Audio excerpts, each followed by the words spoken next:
Hey guys, welcome back to the Giovanni Show. Today we have on the Philly sports guy. What is up, man?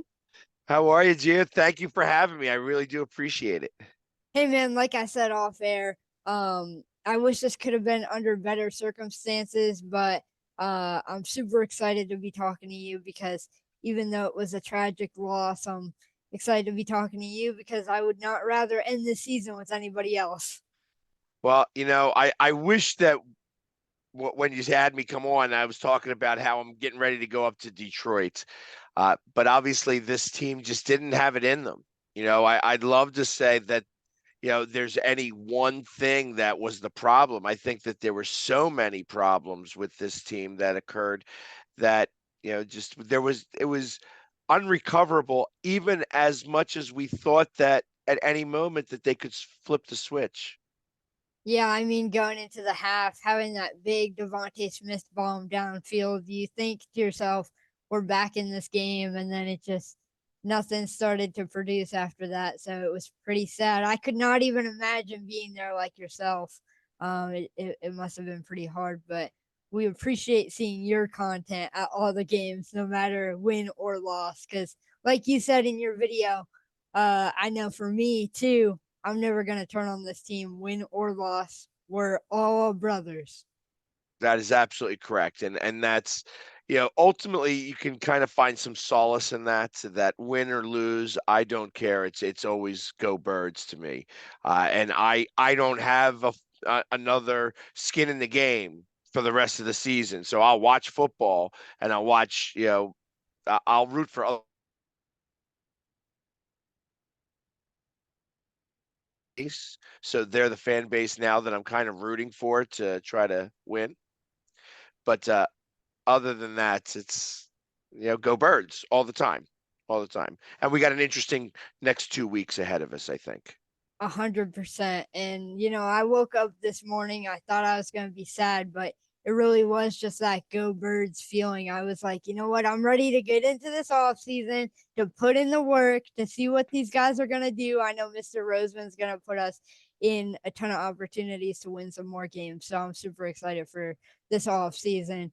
My first question for you being, obviously the season just ended, but what was your favorite part of this season? Because I know you got to travel around with the team and stuff and go to so many different stadiums and watch the Eagles play. Yeah, it's awesome to go watch every game. I mean, it's one of those things that it requires a lot. Obviously, it's some dedication that's involved to that.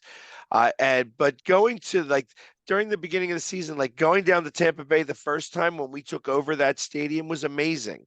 When there's so many Eagles fans that are down there, and we're all enjoying like a late summer vacation kind of with the Eagles playing.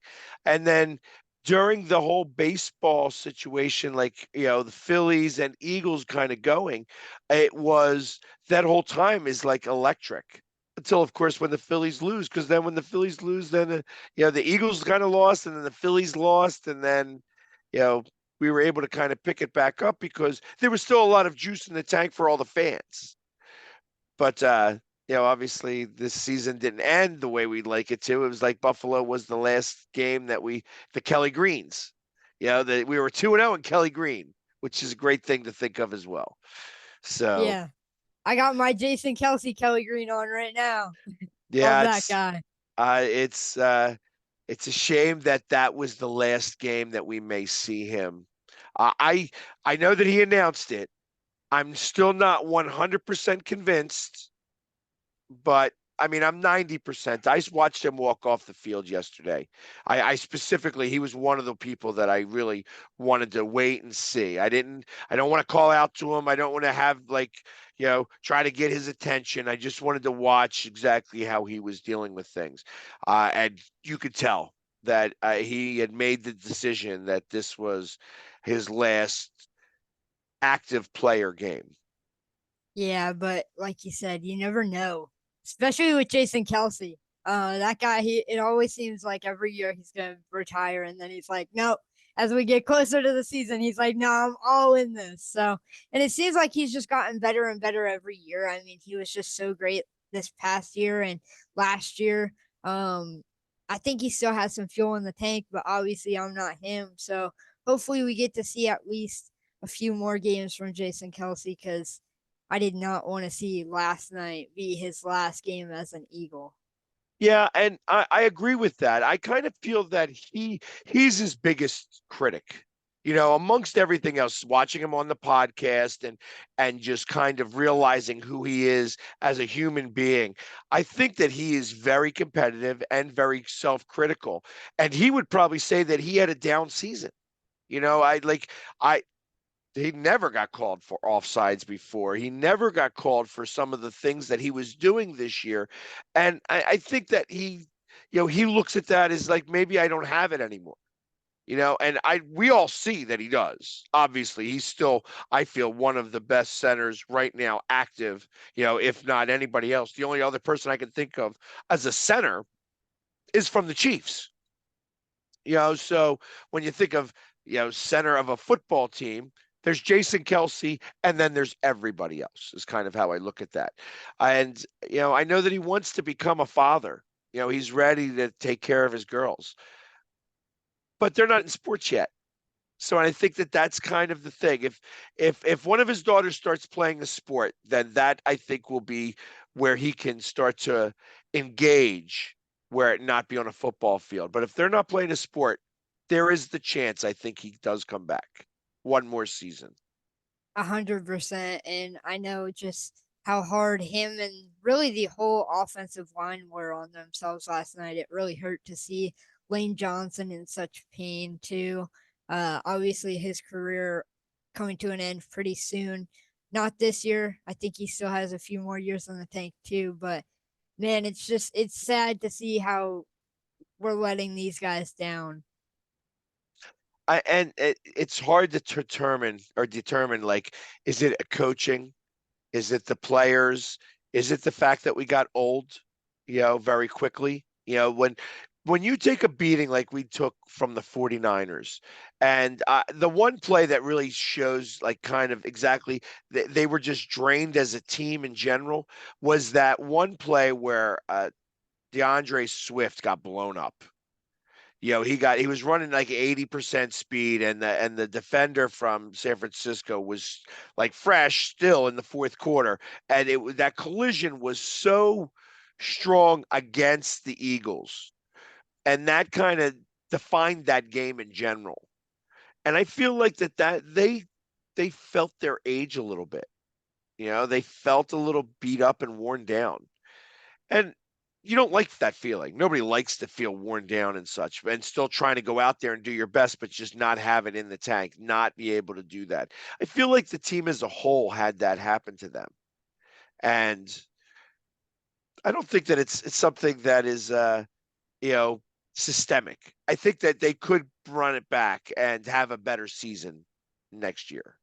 It's just a matter of, hey, now we're not playing the Super Bowl. We get the couple of extra weeks off, or let our bodies heal some, and then give it a shot one more time. Yeah, and you know what was something that I thought about last night during the game was everybody discredits them and says, that they kind of fell off halfway through the season, but going out of the Super Bowl, I feel like nobody had high expectations for teams like the Buccaneers and the Texans and all these teams that are doing so great. I mean, this league has just been so amazing this year that it's hard to be the best. And it's easy to get in your heads. I mean, these players I feel like get in their heads a lot, which is obviously a disadvantage, but they play with such heart and they just want to be the best. And I think that now knowing that they're going to have such great competition, like these teams that are in the playoffs now, they're going to go even harder next year, which I'm so excited to see. Right. I think the adversity, they didn't take a lot of adversity last year. When you think about that Super Bowl run, uh, it wasn't necessarily a cupcake walk, but they did have the easiest schedule. They wound up beating a lot. They wound up beating teams that were over 500, more teams that were over 500 than any other team in the NFL. So it worked to their benefit. However, they we got the Giants in the playoffs, and then we got the 49ers who on their second play wind up losing their quarterback, and on their fifth play wind up losing their backup quarterback. So it was like it was a no matter of time we wound up winning that game, and really we were still only 2 minutes away from possibly winning the Super Bowl. So that takes a toll on you when all of a sudden you go out and you go 10-1. You're not winning games pretty. They are ugly wins across the board, but they're wins still. And then then the wind leaves the sails, and you're trying to catch up at that point, and it just didn't happen. It didn't work this year for whatever reason. Yeah.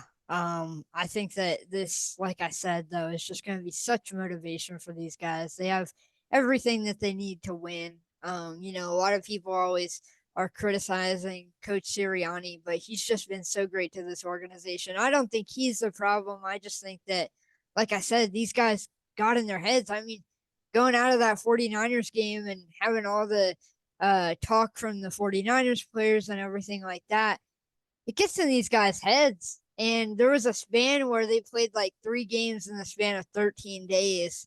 And it was crazy. So a lot of wear and tear on these guys. And I think that Mr. Roseman's just going to put us in chances to win, like I said before, and add on some coaches to the coaching staff that are just going to be assets to these players because we have the weapons.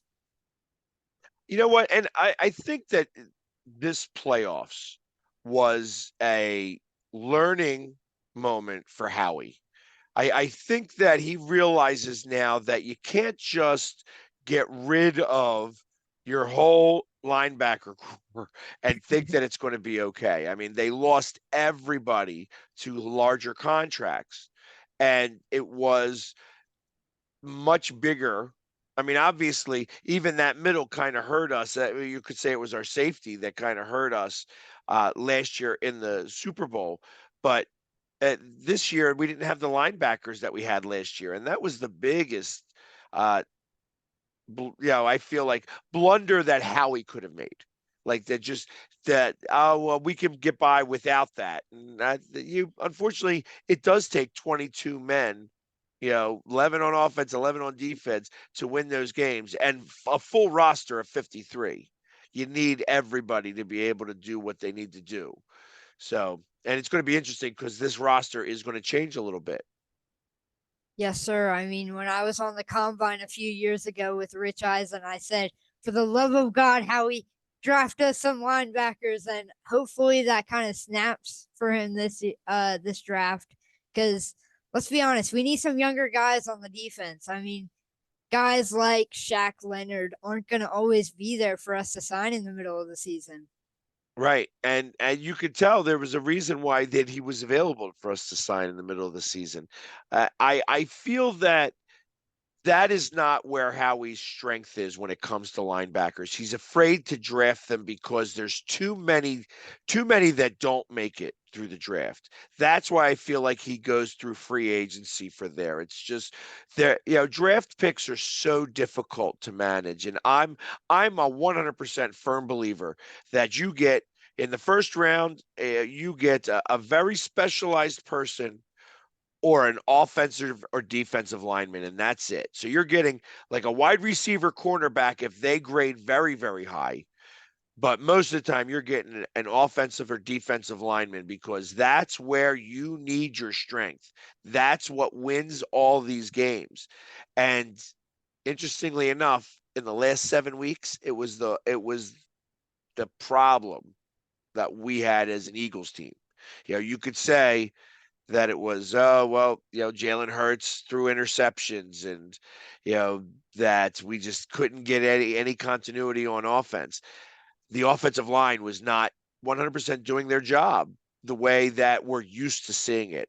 And the defensive line was not getting to the quarterback like they did last year. And Yeah. that's a real statement, unfortunately. And I think that's going to be how they still go. Linebackers in free agency, offensive and defensive linemen, first and second rounds. 100%. And I think that, you know, this season would have went so differently if Hassan Reddick was such a playmaker like he was last year. This year was kind of an off year for him coming off the edge. But I mean, there's always next year. That guy is just an absolute beast, and I'm excited to see what he does in the offseason because I know he's not happy with how he produced, and that's really the story for all these guys. I mean, they're not happy with the way that they produce, but these guys want to play great for this city. They love this city, and I'm excited to see the work that they put in for this city. Yeah, I would like some of the shining lights that there were last night that as much as there wasn't many, like I thought Fletcher Cox brought all the smoke. He was fired up still. Like he was there to play. Like there was a lot of down heads during the game. That's it's the best way I can kind of explain it. I don't want to say that they didn't have like the heart to do it. I feel like that they wanted to do it. I don't think that they thought they could, and that's why they put their heads down some.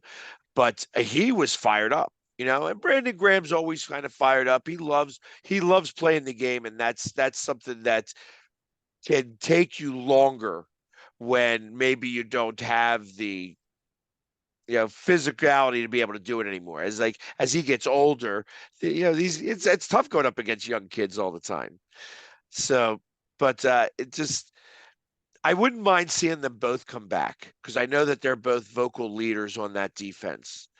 Um, but it might be a shame because it might be the last play that we see from Big Play Slay. And Yeah, I feel like that he's been, I know that he gets a lot of flack from this fan base, but his numbers have still been pretty good. He gets beat on a couple of occasions because again, he's going up against young kids, and some of these young kids are going to beat him some. But he didn't get beat a lot this year. He was definitely one of the better ones that we had. And that injury, I still haven't heard about what the injury really is, but I mean that could very well be his last play as a Philadelphia Eagle. That's a shame. yeah, 100%. Because I know him and his entire family love this city so much, just like we love him. And you know, I feel like we're gonna get that shock factor of being lost without him. I mean, he's a great guy in the locker room to have around to hype up these young guys and give his wisdom and his knowledge. And potentially not having him around definitely worries me. I agree. I mean, it's funny because he became what we think. Like you may have been caught the very end of Brian Dawkins. Uh, but he was obviously a very vocal leader and led by example. And I feel like Slay, I mean, there's been a couple people since Dawkins and then Slay, but I feel like Slay is the equivalent of that in a verbal sense. He doesn't have the ferocity, ferocity or like the ferociousness of Brian Dawkins. But I think he's that vocal guy who he knows a lot about football, tries to get everybody in the right position, and can only do what the coach is really asking him to do. Yeah, 100%. So, man, I have one more question for you before we get off of here. We're such positive guys, and throughout my entire podcast journey, I've felt that it's a big thing for me to raise awareness to bullying. So, to end off all my shows, I ask a question, and that question being, in your opinion, what is one way that we can stop bullying for the youth? I actually, out of everything that you were going to ask me today, this was the question I was most excited to talk about a little bit. And I may be a little long-winded here, so I apologize ahead of time. But I have been working on a program specifically. There's a group that has a mantra, like Fans Against Bullying and Fans Against Violence. And bullying is one of the things that I have been creating a program for me to be able to go into the schools and talk to the student body about bullying. And so something that it would bring sports together and fandom and being able to relate to the kids because I mean listen, being young is hard. It's just as hard as being an adult. And sometimes, you know, children get, rude. And they don't want to be. It's not, it's part of a learned experience that comes from the home and it gets brought into schools. And it creates this bully mentality sometimes, this survival of the fittest when all you're trying to do is survive the day from high school or middle school or even elementary school. And it creates such a diversity between cliques and different things. And it's really unnecessary.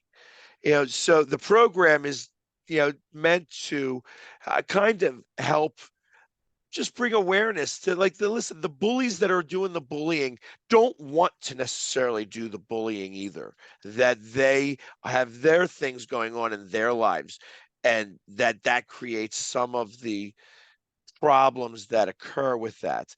And then you have the one who's getting bullied who's also feeling that pain, and they don't understand it, they don't know why them, but it still becomes part of their everyday, and it's something that they fear, and nobody should live in fear. And that's one of the things that I have kind of dedicated myself over the last year or so in developing this program so that we could go into schools and as super fans or fans of our team, and being able to bring that awareness and let the bullies know that, listen, there's people that you can talk to, that it's not your fault that you're doing this. You want to bring awareness to some of the bullies, and you want to bring more awareness to the bullying, because I wish we could say that we would solve it 100%, but truth of the matter is we got to take it one kid at a time. And that's the only way that we're going to really be able to put a dent into what bullying has become. Yes, sir. I appreciate you so much with everything that you're doing to raise awareness to bullying and just everything that you do in general, man. You're so passionate for this city, which I love, and you're always so positive. You have nothing bad to say about this team, which is my favorite thing about you, my guy.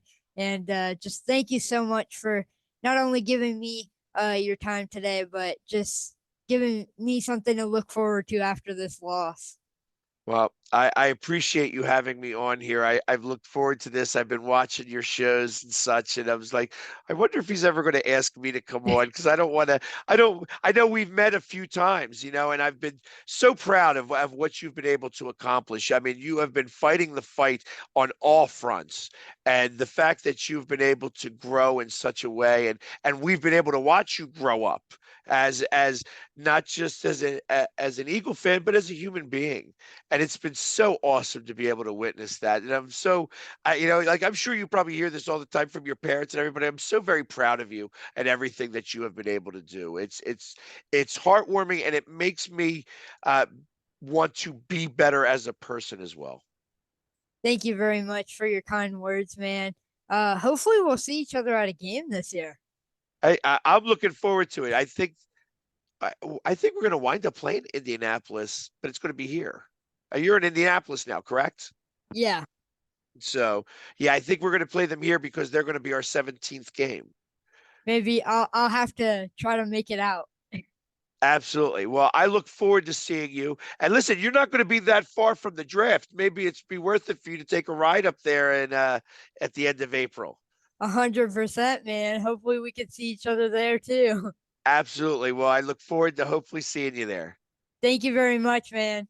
Well, thank you for having me.